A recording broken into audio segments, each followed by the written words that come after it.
That was just a feel-good win coming out of the All-Star break. The Golden State Warriors did everything right. It's not often I say that. It happened tonight. And I've got a talented artist joining the program with me, the musician Valle. It's going to be a good time. We're talking Warriors, great win out of the All-Star break. They beat the Lakers, the arch nemesis.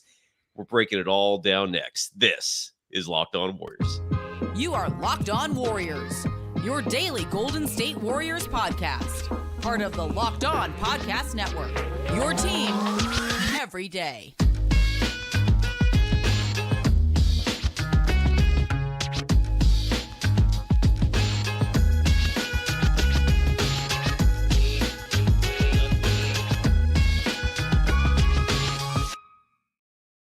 Thank you for making Locked On Warriors your first listen every day. We're free and available wherever you get podcasts and on YouTube. That's where we're exclusively live. We're part of the Locked On Podcast Network, your team every day. Today's episode is brought to you by FanDuel. Make every moment more. Right now, new customers get $150 in bonus bets with any winning $5 bet. That's $150 if your bet wins. Visit FanDuel.com/locked-on to get started. You can follow my guest tonight, Valle. He's an incredibly talented musician. He's joining us from the other side of the planet, New Zealand. You can follow him on Instagram at the official Valle. Valle spelled Valle. It's an absolute pleasure to have you on the program. You and I have been messaging back and forth on Instagram. You're a huge Warriors fan. My initial impression from this game, it was complete. Kerr played the right players in the fourth quarter. He went young, which solved, in my opinion, the huge issue that's been the worst fourth quarter defense in the NBA, statistically speaking. That's the Golden State Warriors, which explains why they've blown so many leads. And he went young. We saw a lot of Trayce Jackson-Davis minutes in the fourth quarter. We saw Moses Moody. We saw Kuminga. I'm going to give Wiggins his love tonight. He played great as well. Valle, your immediate reaction. First of all, great to see you. Great to meet you. How the hell are you doing? And your immediate reaction to the Golden State Warriors coming out of the All-Star break, beating the Los Angeles Lakers 128-110. I'm doing good, Cy. It's great to be here. Thank you for having me on. Man, this was in my opinion, a must-win game. Just to start this whole second half of the season is obviously going to be crucial for the Warriors. And are the Lakers above us? Just one above us in the standing? Still, and we lost that game that we should have won. We had to have this one, so feel good to get it done. And as you said, to see Steve playing the right players and playing people who can move their feet and stay in front of people, that's key. It was good win.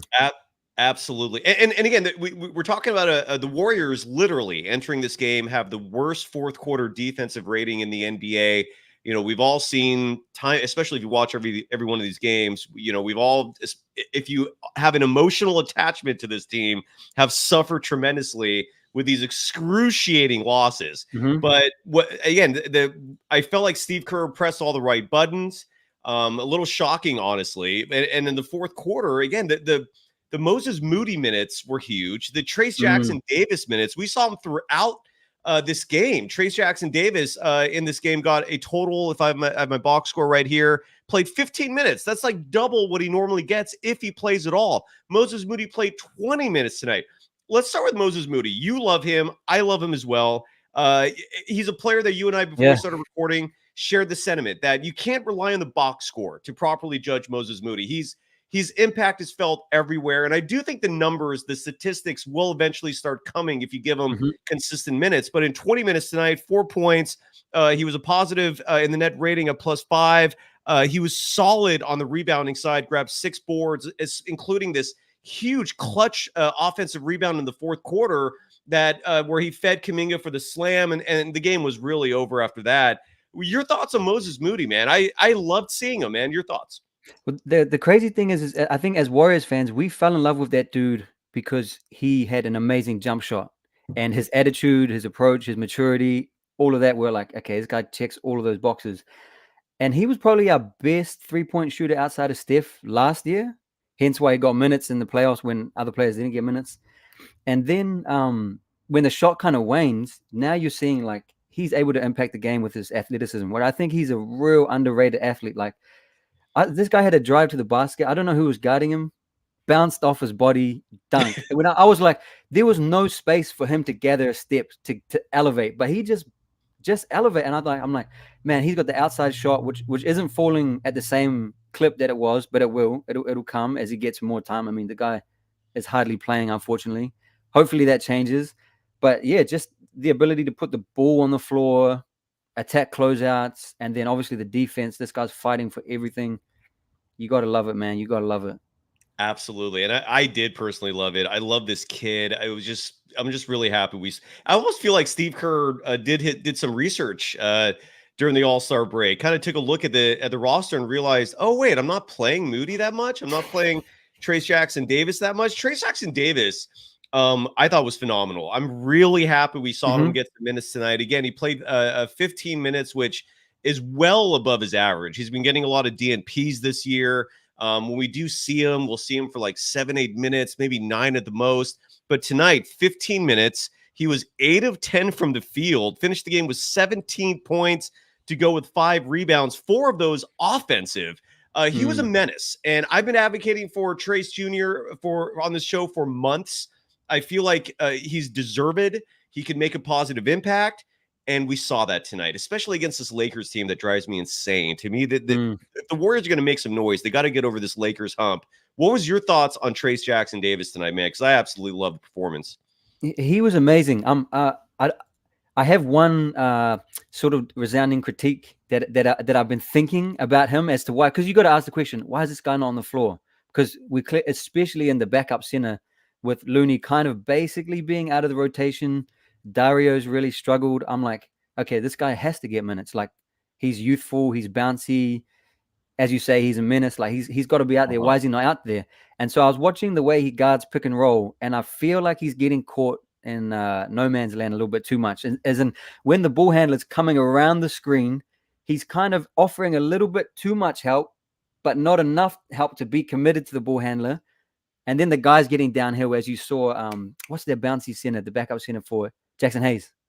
Oh, yeah. For the Lakers. Yeah. He was getting in behind Trayce. So maybe there's some like defensive learning on like which personnel you have to offer that help to when you can just stay home.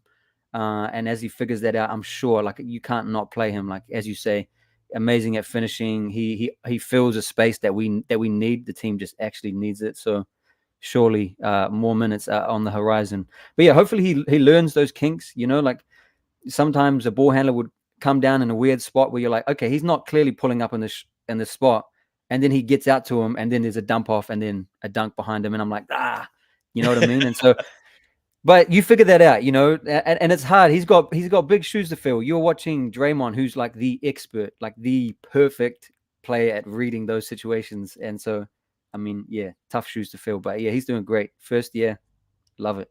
Yeah, and I think his birthday was either today or yesterday. He turned today. Yeah, today. Old. Yeah, I think it might be today. I think so. I think they announced that over the thing in the game.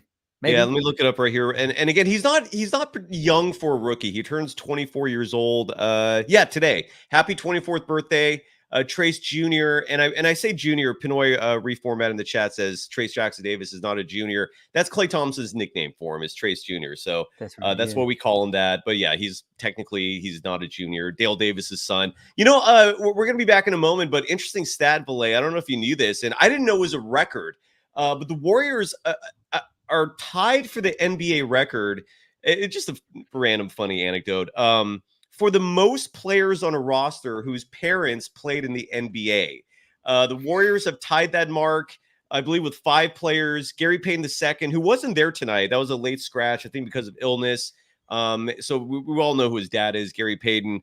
Andrew Wiggins, his dad is Mitchell Wiggins, right? I think Mitchell is his name. Yes, yeah. Stephen Curry, we all know his dad is Del Curry. Klay Thompson, his dad is Michael Thompson. And then there's Trayce Jackson-Davis, whose dad is Dale Davis. So that's 5 players on this roster whose dads also played in the NBA. We're going to have a lot more to discuss with Valle. Just a feel-good win. These are the type of wins that I've been clamoring for. I think everyone's been clamoring for all season long. The kind where you could just sit back and relax and watch the Warriors without stressing It's been a lot of stress this year, Valle. A lot of stress. Have you been feeling it Bruh, too? it's actually getting uncanny, and I'm sick of it. And we just got to take care of business more. It's too much, too much, man, too much. This has been just a crazy year. So, well, this was and dollar out of 15 cent. That's harsh. CP Chris Paul's dad is also Steph. Not really. Come on, Hey, that's harsh. But and we got but some news about Chris Paul. We learned about that in terms of when he's going to come back. A lot to discuss on the program, but again, a win over the Lakers is always going to feel good, especially when it's 128-110. But let's pay some bills. And first up on the docket is FanDuel. Is Valle in New Zealand? Is sports gambling a big thing? Is it a thing at all? Like, have you heard of FanDuel in New Zealand? I've heard of not in New Zealand. I don't think FanDuel is in New Zealand, Okay. but people might be doing the whole VPN thing. People gamble on sport here for sure, All right. 100%. And it's only growing and increasing. People, American sports are taking over for sure. What are people gambling on in New Zealand? I know rugby's a huge sport there, but what are people betting on? Honestly, basketball and American football, and then there are people who are just like there's group chats. You know, people who are not even invested in a sport will gamble in a sport they're not even invested in. It's going crazy. So bet responsibly, please. Absolutely. The industry is blowing up. Very sound advice, Valle. Bet responsibly and get buckets with your first bet on FanDuel, America's #1 sports book, because right now, new customers get $150 in bonus bets with any winning $5 bet. That's a hell of a promo. That's $150 if your bet wins. You can bet on all your favorite NBA players and teams with quick bets, live same-game parlays, exclusive props, and so much more. Just visit fanduel.com/locked-on and shoot your shot. FanDuel, the official sportsbook partner of the NBA. And today's episode is also brought to you by LinkedIn, a phenomenal resource for Mm-hmm. finding employment in this world. LinkedIn is a thing in New Zealand, I'm guessing, correct? 100%. It's an unbelievable resource. As a college professor, I tell my students all the time, you have to be on LinkedIn if you want to be pursuing the best jobs out there. But it's not just for job seekers. It's also for business owners, entrepreneurs. If you're trying to hire for your small business, you want to find quality professionals that are right for the role. That's why you have to check out LinkedIn Jobs. LinkedIn Jobs has the tools to help find the right professionals for your team faster and for free. It isn't just another job board. LinkedIn has a vast network of more than 1 billion professionals, which makes it the best place to hire. It gives you access to professionals you can't find anywhere else. LinkedIn does all that while making the process easy and intuitive. Hiring is easy when you have that many quality candidates. So easy, in fact, that 86% of small businesses get a qualified candidate within 24 hours. So post your job for free at linkedin.com/lockedonnba. That's linkedin.com/lockedonnba to post your job for free. Terms and conditions apply. You are Locked On Warriors, your daily Golden State Warriors podcast. Part of the Locked On Podcast Network, your team every day. Locked On has launched the first ever national sports 24/7 streaming channel on YouTube. It's also available on Amazon Fire TV and the free Fire TV channels app. Locked On Sports Today is here for you 24/7, covering the top sports stories of the day with the local experts of Locked On, plus our national shows covering every league. Find Locked On Sports Today, now available on the free Fire TV channels app. And find Valle on Instagram. You can follow him there at the official Valle. You got a strong following there, brother. And you're based in New Zealand. You can follow me, Cyrus Saatsaz, on Threads at Dog Wild. The program is also on Threads at Locked On Warriors. I want to see real fast here if there's any sound to play in the post game from this game. Sorry to be redundant there. No sound has come down yet. Andrew Wiggins. I've been saying on this show, Valle, that I don't have a problem with Wiggins playing as long as Clay's not on the court with him. I feel like those two together start to become a little detrimental, mostly on the defensive side. Now, look, if Clay's having a shooting night like tonight, where he did struggle a little bit coming off the bench. We all talked about his first game off the bench for the first time ever, or like in 12 years, and he lit it up. But tonight was a different story. The stat sheet coming off the bench for Clay, he played 28 minutes, was just 1 of 9 from the field, just 1 of 4 from deep, finished the game with 3 points. But nonetheless, again, I didn't see those two sharing the court together, which so eliminated that liability there where 2/5 of your lineup suddenly becomes this defensive sieve. Andrew Wiggins played solid ball, and I've been crediting his 3-point shooting. That has come back, and that's huge because the spaces of the floor. He was 2 of 5 from deep, 8 of 14 from the field for the night. Finished the game with 20 points. Been a little while since we've had a 20-plus point performance from Andrew Wiggins. Your thoughts on those two wings, which have been really a huge consternation for Dub Nation and the team as a whole. I feel like their struggles have correlated with the Warriors' struggles this year. But even though Clay didn't light it up on the stat sheet, I thought he still had a good game. Not a great game, but good. But Wiggins had a fantastic game. Your thoughts on those two, Valle? I'll hit on Clay first. I thought Clay kind of made that mental shift where he was like, okay, my shot's not falling. This ain't working. And he started dumping off. And that's when you're like, okay, he can be effective when he's approaching the game in that way if the shot's not going. Obviously, the defense is tough. He's kind of strange seeing him match up better with bigger players nowadays and be more effective as a defender. He has no hope in hell of guarding a guard. Like a 1 or 2 is just cooking him, burning him every single time. You cannot let that happen. Wiggins, I feel like box score hasn't always been his friend in this last couple of weeks, but I feel like he's been improving. I thought his defense was great tonight. There was one huge rebound that he got where he and the tip-in to end the half. That was him aggressively crashing. I was like, okay, that was great. And just seeing him, honestly, for me, Steph had this comment with an interview with Malika where he said, and the words he used, which were very particular, he said, we've been playing better late. And then he went through the players name by name and what they've been doing to be better. And he said, Wiggins is playing motivated basketball. And I was like, there's no perfect way. I feel like with Wiggins, it's just a care factor. And seeing him celebrate after getting that tip, I'm like, that's what you want to be seeing. You want to see him engaged and caring. And when he cares, he's effective. And when he doesn't, and then it's problematic. And I think kind of that's the difference. Clay seems like he's always cares. Sometimes he cares too much. And but I think Wiggins was great. I think he was great tonight. Absolutely. He's hard to screen. The thing with Wiggins is he's so good at navigating screens, and he's got length to kind of dissuade that pull-up jump shot. So I see him as super valuable in the Warriors system. He's good at recognizing when Steph is cutting through and setting a pin down.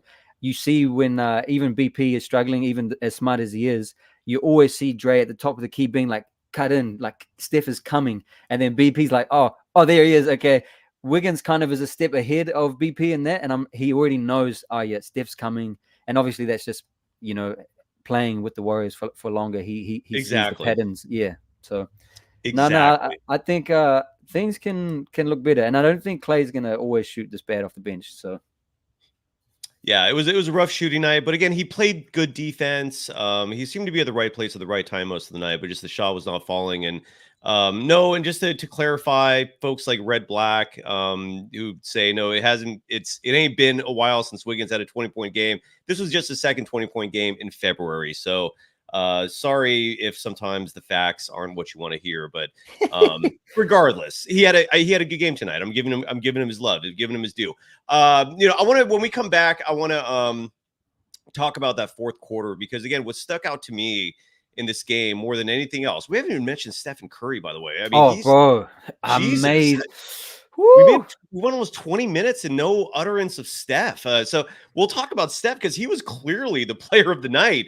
So we'll talk about Steph. But again, that fourth quarter and the minute distribution was clutch. It made the difference in terms of why the Golden State Warriors did not blow a fourth quarter lead like they have been so many times this year. So we're going to talk about those two subjects and so much more after we give some love to our next sponsor for the evening, and that is, where's that thing? There we go.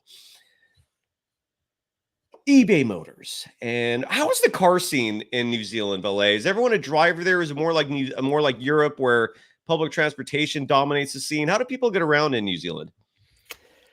Everyone is a driver, apart from Auckland and Wellington, our capital city. They have a dense student population and international students that are using public transport. I feel like most places are using cars. Most people have Okay. All right. Yeah. Well, in that case, this ad read also applies for the folks in New Zealand. Passion, drive, and patience. It what brings home the winning trophy, and it's also what keeps your ride or die alive. eBay Motors has everything you need to maintain your vehicle and level it up to peak performance, from superchargers, roof racks, exhaust kits, LED headlights, and more. Whether you're into speed, power, or style, eBay Motors has got you covered. With over 122 million parts for your number one ride or die, you'll always find exactly what you're looking for. And with eBay Guaranteed Fit, your part is guaranteed to fit your ride every time, or your money back. Because with eBay Motors, you're burning rubber, not cash. With all the parts you need at the prices you want, it's easy to turn your car into the MVP and bring home that win. Keep your ride or die alive at ebaymotors.com. Eligible items only. Exclusions apply. eBay Guaranteed Fit only available, Valle, to U.S. customers. You are Locked On Warriors, your daily Golden State Warriors podcast. Part of the Locked On Podcast Network, your team every day. Well, I like this stat from Joe right here. Kuminga, Steph, and Dre tonight combined a plus 59. That is the triumvirate. Thank you for making Locked On Warriors your first listen every day. For the everydayers, we're going to be back at this tomorrow. The Warriors are playing the Charlotte Hornets, the second half of a back-to-back to start the post-All-Star break. 28 games to go in the regular season. Folks, you're going to be introduced to one of the show's two interns this semester. Intern Carl might make an appearance tomorrow. I'm excited to introduce my young interns to the show. But for now, I got the musician, the artist, the talent that is Valle, Stephen Curry. Let's talk about him, because I can't believe we went this long without even mentioning his name tonight. He came out like gangbusters. Big time, right? I mean, he was on fire. In the first half, Stephen Curry played 18 minutes, had 25 points. He was 5 of 7 from beyond the arc. That was just in the first half. Finishes the game with 32 points, was just shy of 50% from beyond the arc, 6 of 13, was 12 of 24 from the field total. Your reaction, Valle, not just to Stephen Curry tonight, but just in the whole body of work. You're speaking for all of New Zealand. Tell us about your love, your adoration, or maybe not, Stephen Curry. I mean, you can't say enough about this guy, but I will say one thing. 8 assists and 1 turnover? 8 assists and 1 turnover? That's crazy. That is. Because, I mean, this sometimes Steph can get careless with the ball. We all know that. And so you're used to seeing that turnover number like around 4-ish. And then to have like a huge scoring night, to be aggressive, and then to have a floor general night at the same time. Perfect all-round game. And I love seeing him come out and just bang straight away. Just like, it just set the tone, let the other team know what kind of night it is. Beautiful. Beautiful. It was. I like the way you said that. I love your accent, man. You Kiwis. I've had 2 trips to Europe where I went backpacking for months. The experiences of my life, man. Those are the fondest memories. And Aussies and Kiwis, even though your 2 groups never always got along, I loved all the groups. It was just a pure joy. How big is Stephen Curry in New Zealand, man? Is he a rock star there? Or like, do people big time him? Big time. Big. All the kids, everyone wants to be him. Everyone wants to dribble up to half court and jack up crazy shots because of that dude. So yeah, his influence is insane. It is. It's absolutely. He's unbelievable. The fourth quarter numbers, I wanted to bring that up because the minutes just really stuck out. And when we look at the Warriors' minutes in the fourth quarter, Moses Moody played just shy of 8 minutes.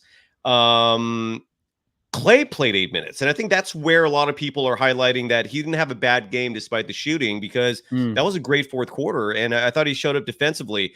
Trayce Jackson Davis, 8 minutes and 20 seconds tonight. Seeing those two play big fourth quarter minutes to me stuck out. Moody and Trayce Jackson-Davis especially. We also saw this lineup that we haven't seen a lot this year, where you had Trayce Jackson-Davis at the 5, Dario Saric at the 4, to match the Lakers' size, and it was effective. I absolutely love seeing it because Dario Saric, look, defensively, he's a bit of a liability. But he spaces the floor offensively, even though he was 0 for 3 from deep tonight and didn't have a great night statistically. He's still one of the biggest players on the Warriors. But again, Trayce Jackson-Davis, Moses Moody, each getting 8 minutes in the fourth quarter. That was a difference for me because now you're playing defense late in the game and not giving up these huge leads. What were your thoughts about that? Yeah, I 100% agree. And it's funny that spooky stat that you mentioned about the Warriors basically being terrible in fourth. And do we lead the league? And what was it again? I don't want to misquote it. They have the worst defensive rating, meaning per 100 possessions, they give up the most amount of points out of anyone in the NBA in the fourth quarter. And honestly, I wonder if, I mean, this could be superstitious, but I wonder if it's because when the game is tight and it kind of bogs down to this Steph just running around crazy, trying to shoot a contested tough 3 because the defense is ignoring someone on the court and loading up on him or blitzing him or doubling him.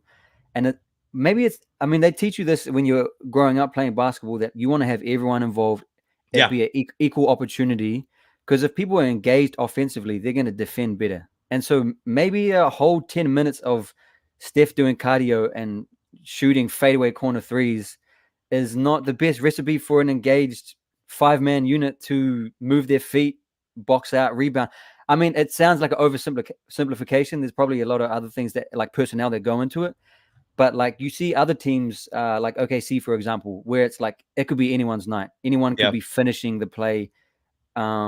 And I feel like the more we sprinkle in variety into those tight games, because everyone knows the ball's going to go to Steph. We're going to load up on him and we're going to live with whatever else happens. And it's like the more we can get JK going downhill, lobs to Trayce, I'm like, it just makes it less predictable. And it gives Steph a break. And it's more interesting to watch, to be honest. I mean, we love seeing Steph hit crazy shots, but we also don't need anxiety every fourth quarter of every single game. Like exactly. So yeah, those are my thoughts on it. I'm like, they always teach you when you're young growing up, get everyone involved and everyone's going to be buying into the defense. And maybe it's that simple, maybe it's not. I don't know.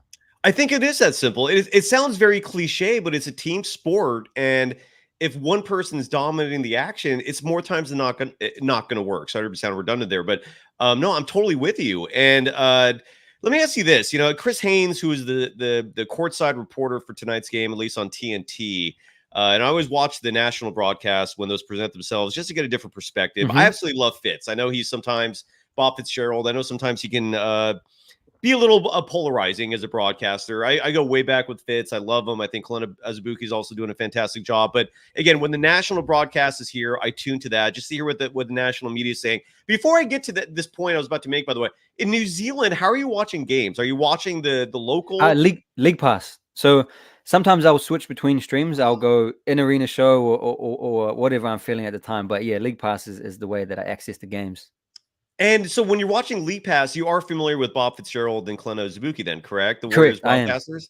Yeah. What are your thoughts on them? I'd love to give us a take.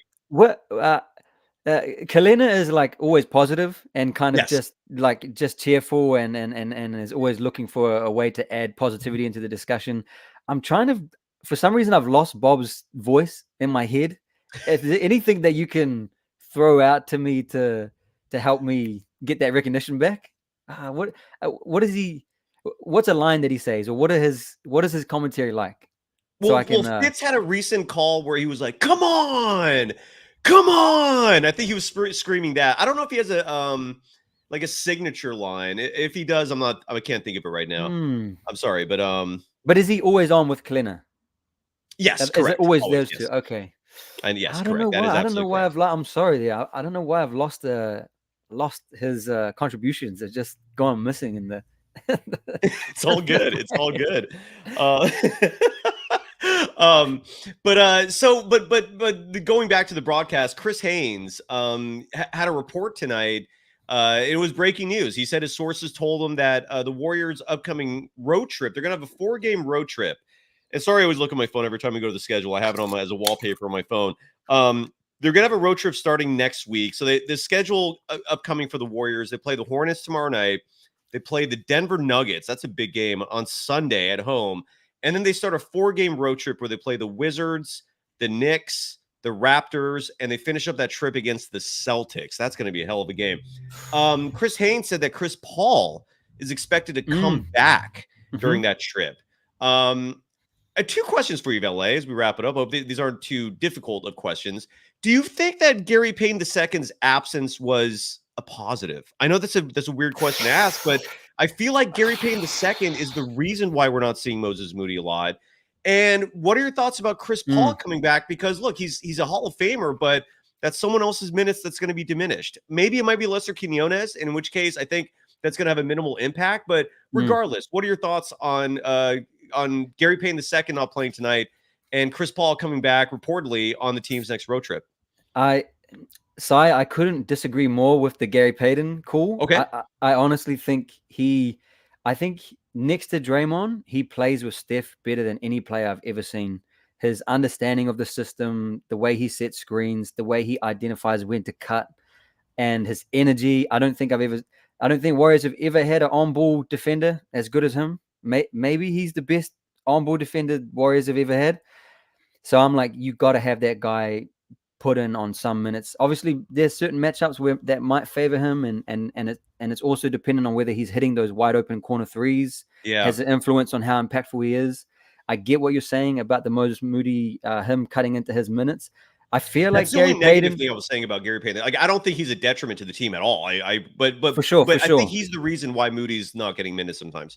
I've been trying to advocate for Moody cutting into Clay's minutes. And I think Gary Payton and Wiggins can share minutes, and because they kind of serve the same purpose on the floor. And so hopefully Moody's not going to be too diced up by Gary Payton coming back. But I'm like, man, when you see GP2 and Steph, and then obviously being a lob threat, and it's because no one really expects him to be hanging up there that high. Like, he just doesn't get the respect at the rim, and then all of a sudden he's putting it on your head. He's putting you in the hoop. So I feel like we got to have that guy. The other one, though, that you said was Chris Paul, obviously returning soon, and I am nervous about how that is going to go. I'm very nervous because he's obviously going to get played because, Steve loves his point guards, his ball handlers. I definitely feel like we could use him in crunch time when we want to have Steph off the ball because the ball pressure is insane when it's a tight game, and just have CP because he's so good at just handling that pressure, getting everyone organized.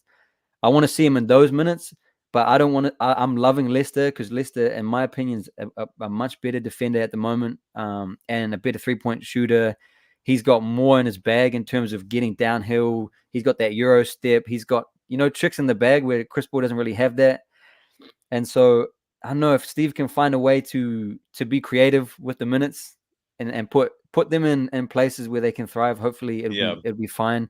But yeah, I think you and I have seen enough to know that it is going to potentially be interesting, his return.